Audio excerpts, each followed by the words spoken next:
प्रिय विद्यार्थियों, आज हम चर्चा करेंगे पंचक्लेश के बारे में।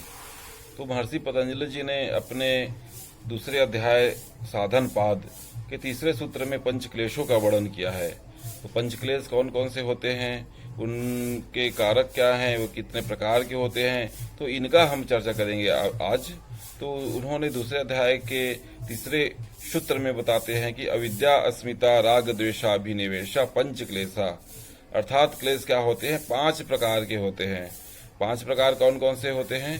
पहला अविद्या, दूसरा अस्मिता, तीसरा राग, चौथा द्वेष और पांचवा अभिनिवेश क्लेश। तो इस प्रकार से पंचक्लेश क्या होते हैं, 5 प्रकार के महर्षि पतंजलि वर्णन करते हैं। और पांचों क्लेश में जो पहला क्या होती है आपकी अविद्या क्लेश। तो अविद्या क्लेश में महर्षि पतंजलि बताते हैं कि अविद्या क्षेत्र मुत्तरेशाम प्रक्षुप्त तनु विच्छिन्नो उदाहरणाम, अर्थात अविद्या जो है 4 अवस्थाओं में पाई जाती है, 4 रूपों में पाई जाती है अविद्या। कौन कौन सी अवस्था होती है उनकी? पहला होती है आपकी प्रसुप्त अवस्था। तो प्रसुप्त अवस्था में क्लेश क्या होते हैं, दबे हुए होते हैं, तो उस अवस्था को उन्होंने प्रसुप्त अवस्था कहा है। दूसरी अवस्था क्या होती है, तनु अवस्था। तो जिस अवस्था में क्लेशों का हम क्रिया योग के द्वारा उनको छेड़ कर देते हैं, उनकी शक्ति को कम कर देते हैं, उस अवस्था को महर्षि पतंजलि जी ने तनु अवस्था कहा है। तीसरी जो अवस्था होती है उसको महर्षि पतंजलि जी बताते हैं कि विच्छिन्न अवस्था। जब एक क्लेश के प्रभाव से दूसरा क्लेश दब जाता है या फिर दूसरे क्लेश के प्रभाव से कोई और क्लेश दब जाता है, उस क्लेश को उन्होंने महर्षि पतंजलि जी ने वर्णन किया है विच्छिन्न अवस्था में। और अंतिम जो अवस्था होती है उसको महर्षि पतंजलि जी बताते हैं कि उदार अवस्था।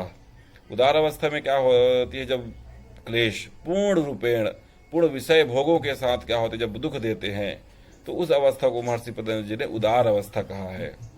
ये हो गया आपकी अविद्या की जो 4 अवस्थाएं।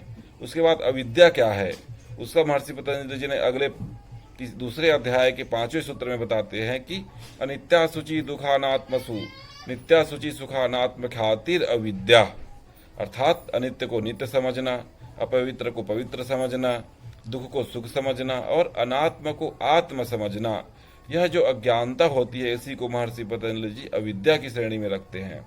यही क्या है, अविद्या है, यही अज्ञानता है। तो ये इस प्रकार से जो क्या होती है आपकी दूसरा क्लेश होता है अविद्या। उसके बाद जो तीसरा क्लेश कौन सा है, अस्मिता क्लेश।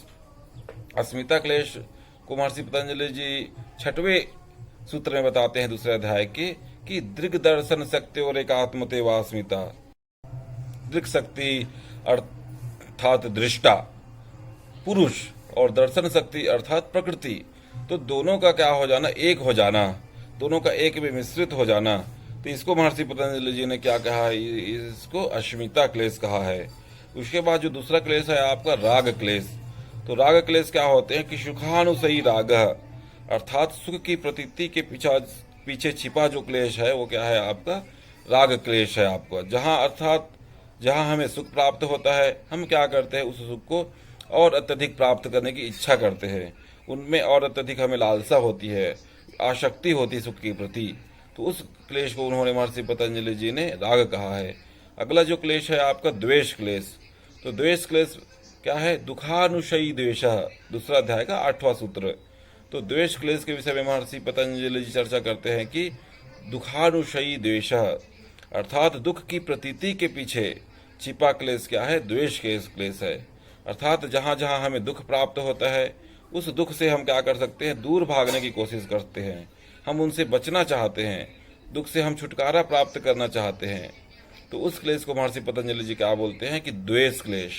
और जो अंतिम क्लेश है उनको महर्षि पतंजलि जी बताते हैं दूसरे अध्याय के 9वां सूत्र में कि श्वरस्वाही विदुषो अपि तथा रूढ़ो अभिनिवेश, अर्थात जो परंपरागत रूप से चली आ रही है और जो मूर्खों की भांति विद्वान मनुष्यों में भी पाई जाती है, उस क्लेश को महर्षि पतंजलि जी अभिनिवेश क्लेश कहते हैं। अर्थात अभिनिवेश क्लेश अर्थात मृत्यु का डर, अर्थात व्यक्ति जो क्या होता है निरंतर जीवन में कभी न कभी मृत्यु से डरता रहता है, वो चाहता है कि वो मरे नहीं, उनको जीवन समाप्त न हो।